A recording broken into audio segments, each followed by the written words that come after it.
मानसशास्त्रीय दृष्टिकोनातनंच आणखीन एक उपाय आहे, तो म्हणजे पॉझिटिव्ह अफर्मेशन्स. मुलाला मुलीला रोज म्हणायला लावा, माझं मन शांत आहे, मला अभ्यास समजतो आहे, आवडतो आहे, मी लक्षपूर्वक अभ्यास करतो आहे किंवा करते आहे, असं मुलाला रोज म्हणायला लावा. आता तुम्हाला हे थोडं बालिश वाटेल की असं म्हटल्याने काय होणार आहे, पण आपण लॉ ऑफ अट्रॅक्शन किंवा मॅनिफेस्टेशन हे ऐकलं असेल. सकारात्मक विचार मेंदूला दिले तर मेंदू सकारात्मक दृष्टीने काम करतो. म्हणून मुलांकडनं हे वाक्य म्हणून घ्या, जेणेकरून अभ्यासाबद्दलची त्यांच्या मनात असलेली आढी हळूहळू दूर होईल.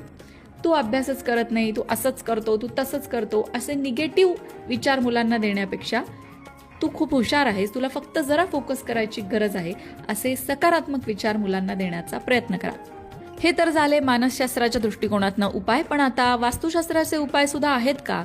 तर मुलांना अभ्यासाला बसवताना त्यांचं तोंड जे आहे ते पूर्व किंवा उत्तर दिशेकडे असेल अशा पद्धतीने बसवा. त्याचबरोबर अभ्यासाची जागा स्वच्छ ठेवा, टेबल जे असेल तुमचं स्टडी टेबल ते नीटनेटकं ठेवा. या सगळ्या गोष्टींनी एक सकारात्मक वातावरण निर्माण होतं. मुलांच्या अभ्यासाच्या टेबलवर गणपती बाप्पाची छोटीशी मूर्ती किंवा फोटो जर तुम्ही ठेवू शकलात तर अतिउत्तम. गणपती बाप्पा बुद्धिदाता आहे आणि त्याच्याकडे बघून मुलांना नक्कीच प्रेरणा मिळणार आहे.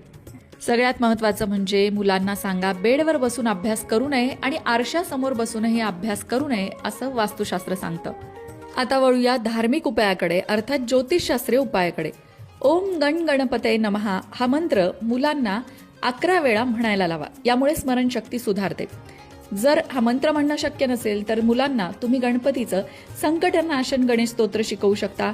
ते सुद्धा त्यांच्याकडनं दिवसातनं एकदा म्हणून घेऊ शकता. किंवा अथर्व शीर्ष जर मुलांना तुम्ही म्हणायला शिकवत असाल तर अतिउत्तम. त्यामुळे मुलांची बुद्धिमत्ता वाढणार आहे, त्यांचं मन एकाग्र व्हायला मदत होणार आहे. मंडळी, मला माहिती आहे की मुलांना अभ्यासाला लावणं हे अतिशय अवघड काम आहे, पण म्हणूनच या व्हिडिओमध्ये काही उपाय देण्याचा प्रयत्न